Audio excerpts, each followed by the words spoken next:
Hey, this is Derek Webb, and you are watching 117 TV.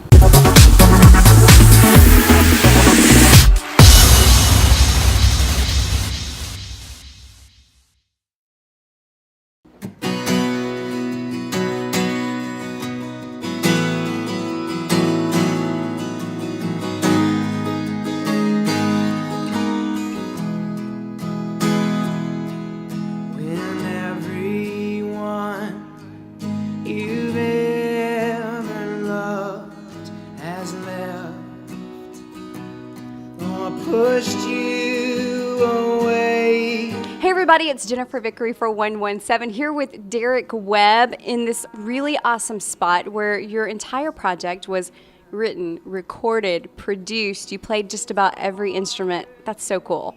Yeah, thanks. Thanks for coming to the space. We don't normally have guests in here. This is a solitary workspace. Wow, I feel quite privileged. Yeah, it's all done right here. Yeah, really. How cool is that? Now, so you actually, and that's uncommon for people who may not realize that, to have played the instruments on the album, not only to have written the songs, primarily by yourself, and then to also do the recording technology and everything. Was that important to you to have that much of yourself involved in this project?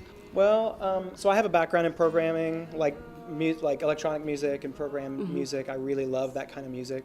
And one of the things I probably initially connected with about that style of music is the fact that you can literally have any sound in your head and moments later have it coming out of your speakers, because you can fish through, sample libraries full of sounds. And a lot of it are very organic sounds. It's not like when I tell people that I played all the instruments, some of which are programmed, some of the drums are programmed, some are not, but they think like, drum machines, electronic instruments and that sound, and that's really not what it is. I mean, there was a point at which somebody hit that drum and somebody recorded that sound, and then I'm triggering that sound on a drum pad or on a keyboard. Yeah. So just what it enables you to do, you can hear it in your head and literally have it come out of your speakers like 5 minutes later. Okay, let's talk about the title of this project, which you must be going for the female audience, because the title is something that any married or dating woman would want to hear. Yes. It is called I'm Sorry. I Was Wrong. I Was Wrong. I'm Sorry, and I Love You. Okay, let's talk about this. Okay, well, so those are the three things I always heard growing up that you had to learn how to say to keep any relationship going, right? So that's what they tell you. You're going to keep, when you get married, they learn how to say I was wrong, I'm sorry, and I love you. And so for me, this record is very much like a companion or a follow-up record to my first record, although that record came out 10 years ago. My first record was called She Must Shall Go Free. That another very long time, which came from a hymn actually. But so that record was very much about the church, the idea, the institution of the church. I was in a band prior to my 10 years as a solo artist. I was in this band Caedmon's Call, which we started in 1992. Yeah, very popular. So that was 10 years, and we played in a lot of churches. We made our living very much in church culture. At the end of those 10 years, when I was making my first solo record, I had a lot of questions about the church. Do I have a role in the church? Does the church have a role in culture necessarily? What are those roles? Do I have to go? Do I have to be part of the church? Like, is that part of the Christian experience? Things like that. Cool. Well, it's definitely a catchy title to make people curious, if nothing else, right? Well, I hope so. From your mouth to God's ears. Okay, so we were talking about your Twitter followers earlier, and there's a bunch of them. Wow, like 30-something. And I don't know where they come from.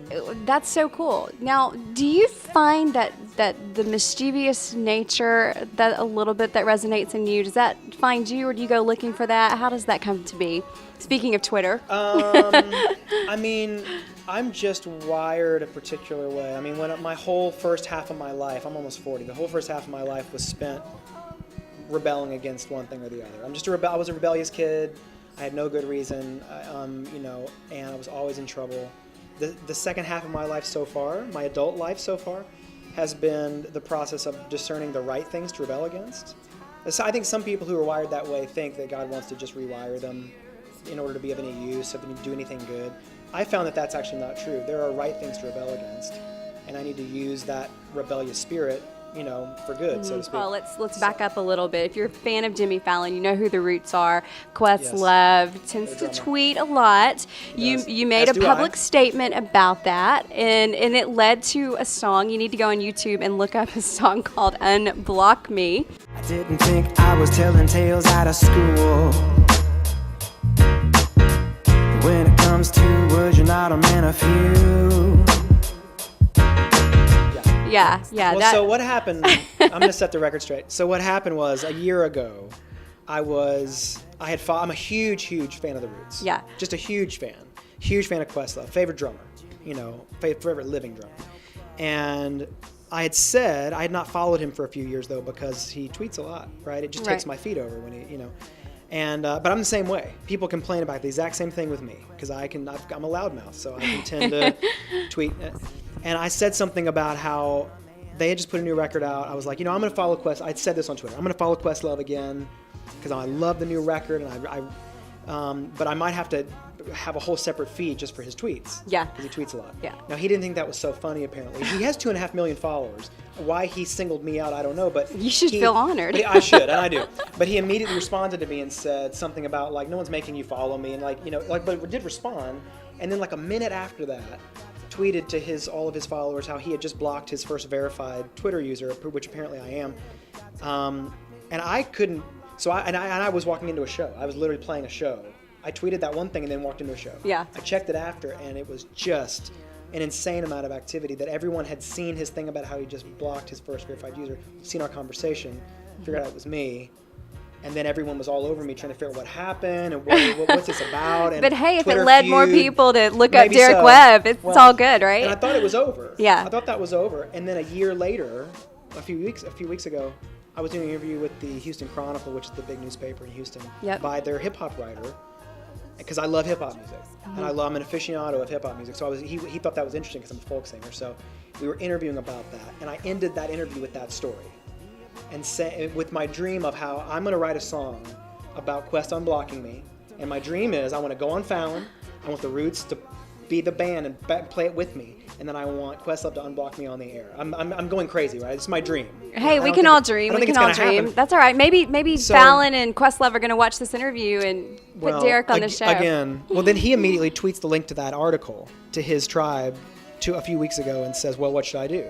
Should I have him on Fallon? Should I unblock him? What should I do? Yeah.